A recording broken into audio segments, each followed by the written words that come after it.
বাঙালি কতটা উগ্র এবং কতটা বেহায়া দেখতে পাচ্ছেন যে একটা মেয়ে মানুষের কণ্ঠ শোনার সাথে সাথে তিনি যেভাবে অ্যাক্সিডেন্টটা করেছে এবং যে পরিস্থিতি অবলম্বন হয়েছে এখানে বড় ধরনের একটা দুর্ঘটনার শিকার হওয়ার পন্থা ছিল। তো সেখান থেকে আল্লাহ তাআলা রক্ষা করেছে। তো কতটা বেহায়া হলে এরকম কাজ করতে পারে, এরকম বেহায়া থেকে আল্লাহ তাআলা যেন আমাদেরকে রক্ষা করে এবং এরকম বেহায়া থেকে যেন আল্লাহ তাআলা আমাদেরকে নিরাপদে রাখে। একটা কলার কটা বিচি? কেন দুটো? তুমি জানো না তোমার তো আছে? আমার আছে মানে? ওইটা ওইটা চরিত্রহীনতায় ভোগে। এরা কোন চরিত্রহীনতায় ভুগতেছে আপনি কি বলবেন? দেখতে পাচ্ছেন তিনি একটা প্রশ্ন করেছে, কেমন এক প্রশ্ন করেছে এবং তার চিন্তাধারা এবং মেন্টালিটি অনলাইন প্ল্যাটফর্মে এসে কোথায় দাঁড়িয়েছে এবং কি উত্তরটা দিয়েছে। এর জবাব কি এটা হয়? এর নোংরামিটা কোন পর্যায়ে গিয়ে পৌঁছেছে? এটা এর ফ্যামিলি দেখলে এবং পরিবারের লোক দেখলে তাহলে কি পরিস্থিতি হবে এবং তারা কি ভাববে? আরে কিছু তো বলে যাও।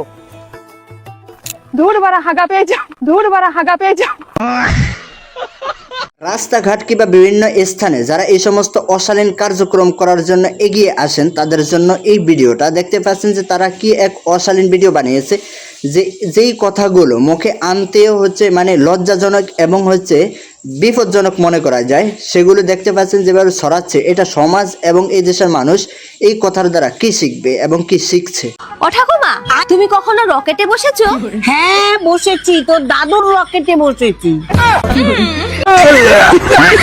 মানুষ বৃদ্ধ হয়, তাদের আকল জ্ঞান এবং হচ্ছে মস্তিষ্ক খুব ভালোভাবে তাদের জন্মায়। দেখতে পাচ্ছেন যে তিনি এমন এক উত্তর দিয়েছেন এবং এমন এক কথা বলেছেন যেটার কারণে এখন বর্তমান সময়ে দেখা যাচ্ছে যে যুব সমাজ ধ্বংসের মধ্যে যাওয়ার জন্য একটি উপক্রম। এরকম প্রশ্ন এবং এরকম উত্তর কখনোই হয়। সোশ্যাল মিডিয়ার প্ল্যাটফর্মে সাধারণ মানুষ হতে নিয়ে ছোট বড় সবাইকে হচ্ছে মানে ধ্বংসের মুখে নিয়ে যাচ্ছে এই সমস্ত বৃদ্ধ। আমার পোলাটা দিন দিন শুকিয়ে কাঠ হয়ে যাইতেছে। বৌমা, আমার ছেলেরে প্রতিদিন দুধ খাইতে দিও তো। আম্মা, আমি তো আপনার ছেলেকে প্রতিদিনই দুধ খাইতে দিই। সে তো খায় না, সে তো শুধু। দেখুন কত বড় নোংরা এবং কত বড় নির্লজ্জ হলে এই সমস্ত ভিডিও তৈরি করতে পারে এবং আপলোড দিতে পারে। এই সমস্ত ব্যক্তিদের পরিবার পরিজন এবং ছেলে সন্তানরা যখন এই সমস্ত ভিডিও দেখবে তারা ওটা কখনোই ভাবে না। তো দেখতে পাচ্ছেন যে একের পর এক তারা এই সমস্ত নোংরামি ছড়িয়ে যাচ্ছে এবং করেই যাচ্ছে। আমরা চাই যেন এদেরকে জনগণ যেখানে পায় সেখান থেকে উৎখাত এবং এদেরকে বিচারের আওতায় আনে। এই ফোনের লকটা খুলে দে।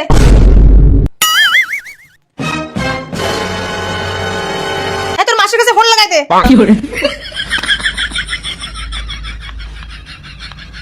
হ্যালো,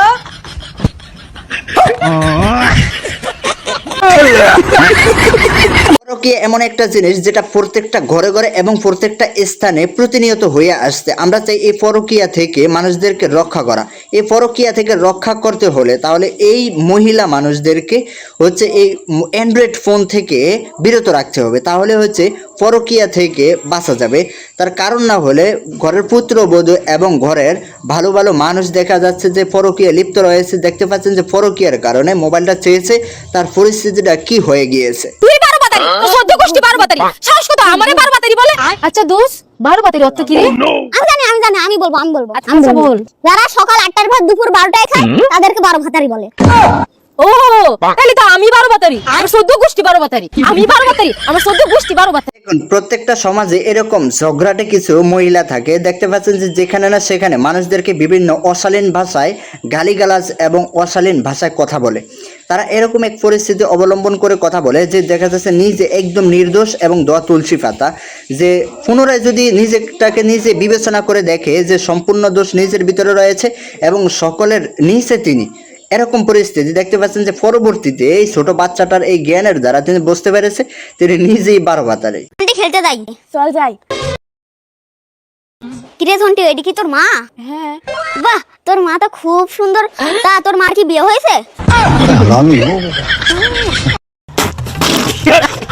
দেখুন সমাজ এবং এই দেশের জনগণ এবং এই দেশের মস্তিষ্ক কোথায় গিয়ে পৌঁছেছে এবং এদের কি পরিস্থিতি, যে এতটুকু বয়সে তার মুখ দিয়ে যে সমস্ত অশালীন এবং অরুচিকর কথা বের হচ্ছে, তিনি যখন বড় হবে এবং তার পরিস্থিতি কোন পর্যায়ে গিয়ে পৌঁছবে এবং কতটা ভয়ানক হবে, যেটাকে মানে উপলব্ধি করার মতো না। যে এই অন্যায়কে এবং হচ্ছে বিভিন্ন কেলেঙ্কারিকে প্রশ্রয় দিয়ে যাবে, যেটা সমাজের জন্য খুবই দুঃখজনক এবং চিন্তিতের কারণ হয়ে পড়বে। তোমার কথাই যে আমি বাসার সবাইকে ছেড়ে চলে আসলাম, তুমি কি আমাকে ঠিকমতো রাখতে পারবা? তুমি এত চিন্তা করো না, ও একটা ব্যবস্থা আমি করবোই আনি। তোমার কি আমার উপরে এতটুকু ভরসা নাই? 2 বেলা 2টা রুটি তো খাবা, এই তো ও আমি ম্যানেজ করবো না, আসো। কি বললো তুমি? আমি তো 9টা রুটি খাই। দেখুন, যারা ভাবছেন যে প্রেম করে বিয়ে করে সুখে শান্তিতে থাকবেন, তারা কখনোই এটা সম্ভব নয়। দেখতে পাচ্ছেন যে তেনারা ভাবতেছেন যে প্রেম করে সুখে শান্তিতে থাকবেন, যে মহিলা মানুষ এমন এক পর্যায়ের কেলেঙ্কারি করে যেটা হচ্ছে আপনি সুখে শান্তিতে কখনোই থাকতে দিবে না।